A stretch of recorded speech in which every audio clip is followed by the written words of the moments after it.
Good afternoon, I'm Christine Dunbar from speechmodification.com, and this is my Smart American Accent training. I'm glad you're able to join me today for our first lunchtime live class. And I'm excited to welcome you here, and I'd like to let you know that today's class will be talking about the American R sound and some of the more difficult words and patterns that you'll be needing to address with American R. I'm going to give you a quick tip you can use right away and some help for practicing and for knowing how to say those extra difficult words that have American R. Also, this is a question and answer class. As always on Fridays, I take your questions regarding the American accent, pronunciation, intonation, how to pronounce certain words, difficult sounds. So the questions that you've been wanting to find out that you haven't found yet from my channel and from my website, please feel free to ask them today. I'm happy to take those along the way as we go, as we're talking about American R. I'm also very excited to tell you about a new challenge that Speech Modification is starting. I'm calling it the 5x5 Live Challenge. It starts tomorrow. And what is the 5x5 Live Challenge? You may have seen a couple of videos about this in the last few days. I wanted to let you know ahead of time before it started. I'm going to be bringing you 5 live classes a week for about 5 minutes each for 5 weeks. And these classes are going to be great. They're for all levels for American accent. Each class, I'm going to address an accent error pattern that many of you probably have based on your native language. And I'm going to give you the quick fix for that accent error pattern. And then we're going to actually spend most of our 5 minutes practicing together and working on the pattern. So we're going to walk through the steps that are going to help you change that pattern in your everyday speech.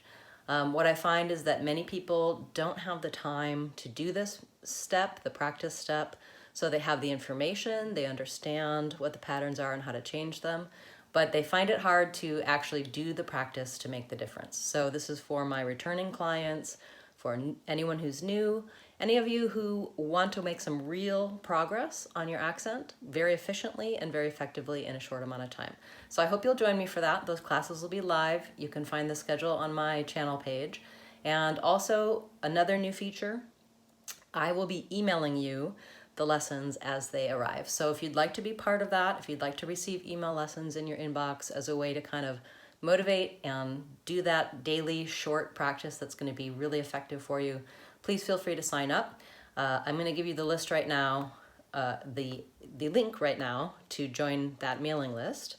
And you can also find it on my channel page and on my website, speechmodification.com. I'll just be emailing that and nothing else. So if you'd like to join and get those emails, feel free. So each time, the other thing that you can do is if you haven't yet subscribed to the channel, subscribe and turn on notifications, and then YouTube will email you every time that I'm live and every time there's a new video uploaded, so you can be part of it. Okay, so that's the 5x5 Live Challenge. Starts tomorrow, it goes for 5 weeks. And you can join in at any time if you're seeing this video after Friday the 20th. Those videos will be available for you. I'll keep those up and running so you can join the challenge at any point. So today's topic, let's talk about American R.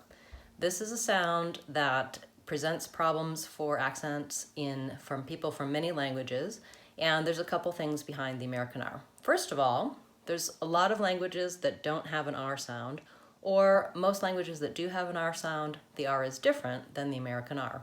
Even some other dialects of English don't do the same kind of R that we do in American English. And I just posted a video yesterday about American R versus British R, other dialects of R. I'll talk a little bit about that in today's class, but you can check that video out as well. It's going to be really helpful for you if you've been noticing, what happens with R. It's everywhere in words. It's at the beginning, the end, the middle. It's together with other sounds. And you can have different patterns for different types of R in different places. So I want to go through that and help you with that. So let's talk about some of the basics for R. For most languages, the R sound is made with the tongue in the front of the mouth. So either it's a rolled R like r, red, or it's a tapped up R, like it sounds kind of like a D in American English, like very, very. All of those sounds I'm making by lifting the front of my tongue. I'm either moving it very quickly to roll it, or I'm lifting it up and tapping it and releasing it to make that flap D, R, like very, very. That's the front of my tongue going up. The difference is the American R, we have the front of our tongue is not involved. Now, there are some versions of R where we're using the front of the tongue, but I'm going to talk about the main difference and then I'll give you those details. So let's take a look at an illustration that might help you with this. In your native language, you probably have more of a front R. Here's that front of the tongue going up and it's touching behind the teeth, like we do in American English for T, T, and D, D, R. So that's your R from your native language for most people. Some people do have the American R. Here's the American R. So as you can see, I'm looking as though I could see my tongue and what it's doing without the side of my face being in the way. See how the back of the tongue is kind of bunched up? And it's also braced against the insides of my back teeth. The front of my tongue tip is either down and doing nothing, or for some people it's curled back, and that's called the retroflex R. I have a specific video talking about the back bunched R versus the retroflex R, and depending on which one you naturally do, you can try developing the American R either way. But for both types of American R, they make the same sound, and the important piece is that it's more towards the back of my mouth, and my tongue should not be touching anything in the front of my mouth. Let's look at this another way. If I were to be able to be inside your throat at the back of your mouth and looking forward, this is what it would look like. So your front R, I can see my tongue, the front of my tongue is touching up behind my teeth, right? So it's blocking off the air there. The air escapes on the sides and it's touching up. The back bunched R for American R, the sides of the tongue are up, the back of the tongue is up, and this is the important piece. It's really pushing against my teeth back there. So quite a difference in the shape of your tongue and what's happening in the back. And then for American R, the tongue tip is up or down, depending on which type that you use. So how can I feel this? This isn't something that's super obvious. You can get very detailed help with this on my American R playlist. I have many different videos with different approaches to show you this R, but I'm going to give you a quick tip right now for trying to feel how that R should be. And what I want you to do is I want you to say the sound that G makes. So say the G sound, like in go and good. So try that, G, G, G. Now, I want you to make that G sound. I want you to go up like you're gonna make it, but don't release your tongue. Don't actually say the G. So hold your tongue back, say G, G. When you do that, I lift my tongue up like I'm gonna make go, a G sound. I can feel that my tongue has to press against my teeth in order to be able to make that sound. That's the position that the sides and back of your tongue are in also for the R sound. Now, the K and G are way back, the R is a little bit more in the middle, but it'll give you the sense of pulling your tongue back and using the back of your tongue rather than the front. And so for some people, it can be super helpful to do a G sound together with an R sound. So it's gonna sound like this, grr, grr. Now you might try that and you might end up saying grr, grr. If you go into your front R from the G, your tongue's gonna move forward and do its habitual pattern. What I want you to try is making that G sound and then holding it longer, and it's gonna sound a little bit like an R. You're not gonna let your tongue move forward, so try it. Grr. So you can hear, that doesn't sound like a very good American R, but all I did was I kept that G sound, G, G, and I kept my voice going. Now I'm gonna make my tongue a little tighter as I keep my voice going, and try this. Grr, grr. That's the position for that back American R, tight back tongue. My videos will walk you through how to build that then into a new American R. You can try things like saying great, grow, and then say it again with leaving the G off. The idea there is really to feel what's happening in your mouth, to be able to feel this, which when I look at that picture, I can't tell what my tongue should be doing. I can't feel that in my mouth. I can now because I've taught it for so long and I've helped other people to feel it, but taking a look at these and doing it with your own tongue are two different things. So don't be concerned if you don't get it right away.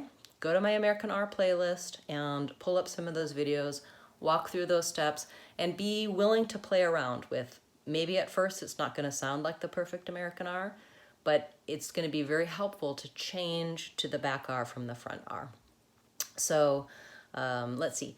I wanted to also tell you a little bit about another piece about American R in other languages.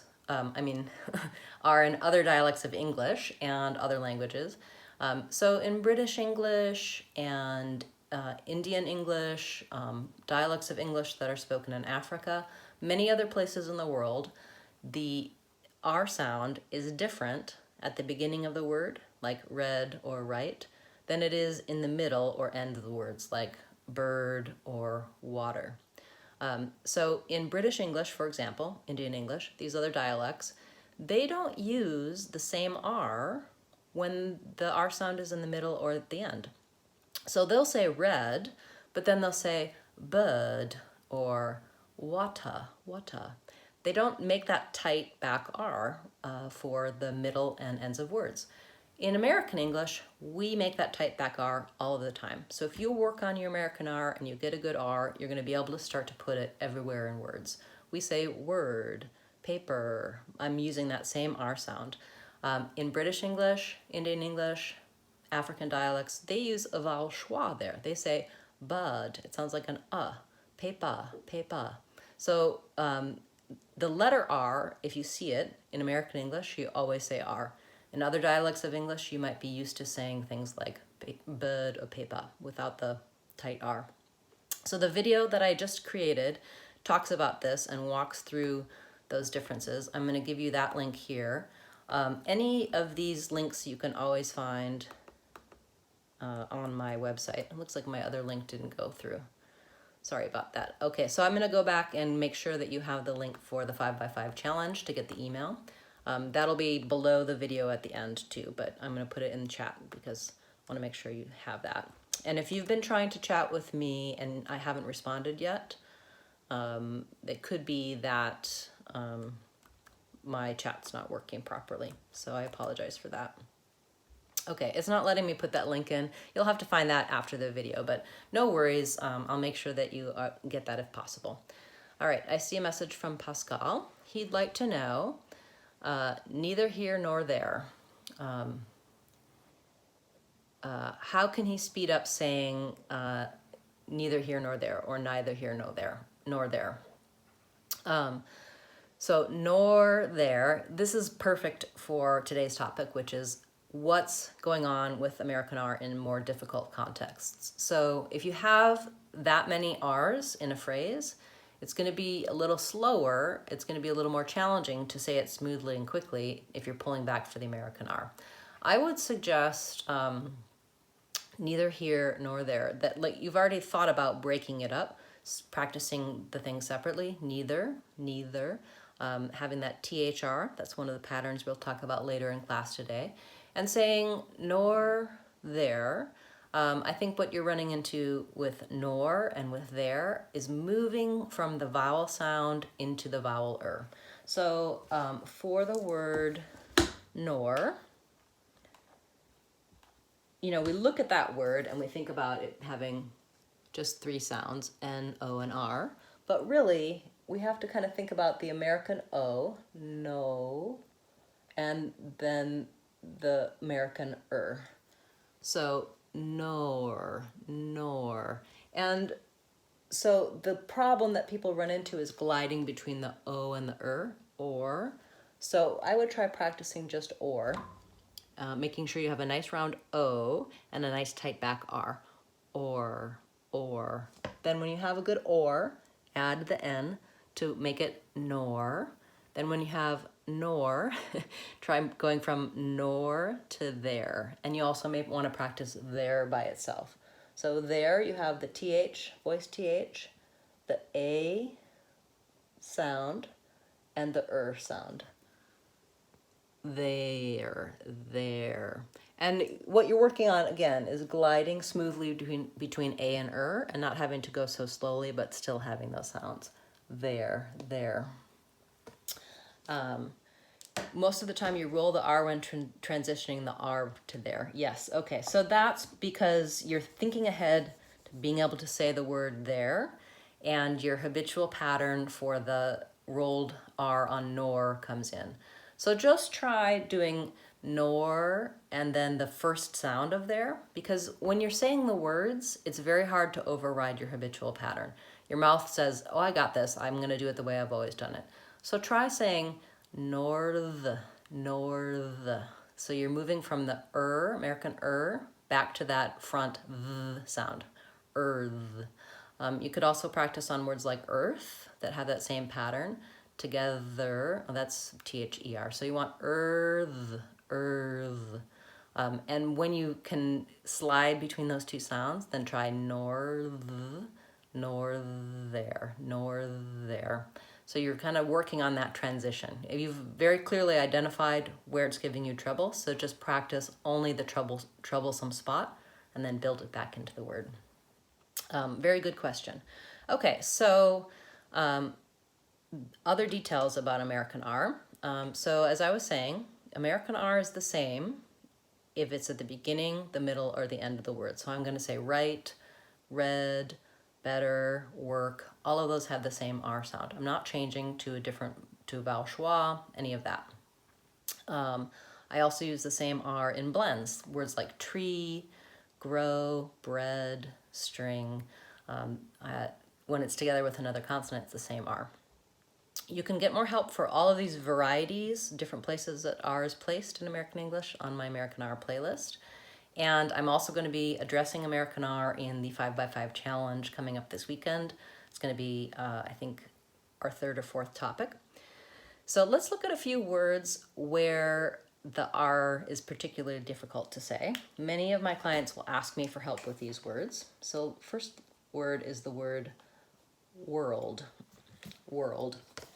And so even if you can say a good American R, sometimes when you're moving in and you're trying to say it together with the L sound or in a blend, there's three sounds here, ol, and d.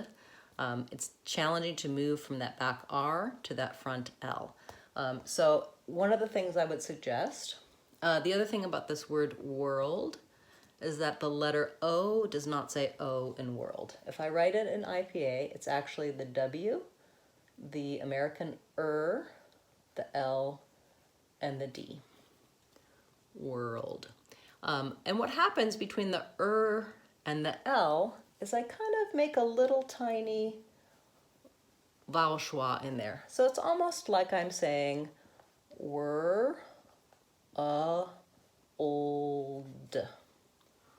World. And so I find for many people, if they have difficulty with the word world, same with word and some other words, if they add that extra sound and slow down, world, world, world, they sound more American and they get the sounds correctly. They can transition more easily from the R to the L if they add the little schwa, the sound in between. My tongue is moving from that tight back position to a tight front position. And in between, it relaxes in a neutral schwa sound. So try ul,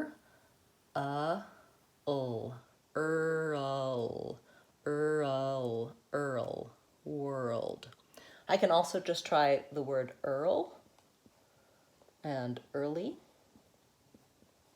and earn. All of those are going to help me with the word world. And then also noticing on world that we have that final D sound that can tend to drop off a little bit. Some other difficult words with R, I would say people also have trouble with girl, same solution. Real and really. I have videos telling you exactly how to say those words and breaking down the extra kind of hidden sounds there. Real, real. I have a little bit of a Y sound in there between the E and the L. And again, that vowel schwa before the L at the end. So taking a look at my American R playlist, you'll see where those videos are for those specific words. I also always take your comments and suggestions for words that you find difficult to say. So either in class you can ask, or on any of my videos, if you leave a comment and you say, I have trouble with this particular word, can you make a video for me? I do make custom videos for people, put them on my channel so that you can find help for the words that you find. And I get great ideas for what help people need by your feedback. So I always welcome comments, questions on my website, speechmodification.com, on any of my videos. You can also always look on my channel page, Speech Modification Seattle, on YouTube. Use the search box tool and type in your word or your phrase or your sound, and you can see what videos I already have for you. Pascal wants to know about his screening. Pascal, I'll get back to you on that. He's saying that when he can say the word girl, he can say it really well. When he says girlfriend, the L sound drops off a little bit. Girlfriend, girlfriend, girlfriend. It does a little bit for me as well. I'm not saying girlfriend, girlfriend, girlfriend. That L really does get kind of reduced in that context because I have so many sounds in a row. I have so many consonants. The the ol, the f, and then the 4 consonants in a row. 2 of them are R's. So I think you're probably doing okay with that as long as it doesn't sound distorted. That's probably how most Americans say that word girlfriend as well. Okay, so I feel like we've covered some of the basics on R, given you a good start. We've talked about some of the more difficult words on R. I'm happy to take any additional questions you may have, if you have some. And I'd also like to give you our quick tip for today. So my quick tip for today, working on R, is that you want to build your strong American R first, just the sound. Once you feel confident using that sound, then try putting it on the beginnings of words. Starting with the R allows you to get into that R position correctly, move it onto the front of words. So that's the first place to start. And then you want to start putting it in the context. So words like earn, early, earth, starting with the strong that's also easier. After that, you can begin to put the in words like word, work, were, where you're just doing a consonant and the sound. After that, then begin to do words like or, air, ear that have a vowel and the R sound. Just like we were talking about with Pascal's question about nor, it's helpful to have a strong, solid before you try to put it together with other vowel sounds. I want to also let you know about a few more free resources. So I have a new book. It's an ebook. You can get it on my website, and I hope that you can download that, check it out. It's a really good way to learn a little bit more about Smart American Accent training. I also have online classes. You can get a free trial of any of those on my website as well. I have a few local events coming up. I'm going to be teaching on Tuesday night in Bellevue here in the Seattle area. So I hope you can join me for that. It's going to be a great class. We've got a lot of people signed up. I'm looking forward to that. And some more classes in Bellevue in August and in Seattle in August as well. If you go to my website and you want to check out, if you're here in this area, you want to check out what I have on offer, you can go to this link and it'll give you my calendar of events for the Seattle area. One more time, I'm going to just let you know that the 5x5 challenge is starting tomorrow, and you can join me live on YouTube for that. And also, I'd be happy to include you on the emails so that you can get a video lesson in your inbox 5 times a week. So that's a really great way to keep going with your goals and make some progress on your American accent. Thank you so much for being here today, and I'm looking forward to seeing those of you who are coming to 5x5 challenge tomorrow. We'll be talking about the most frequently used word in English, the, and so therefore the voice TH sound, th, and how to practice, how to change that word in your speech and have a big effect on your speech. So thanks so much for being here today, and remember, if you want to sound American, you can do it, speechmodification.com.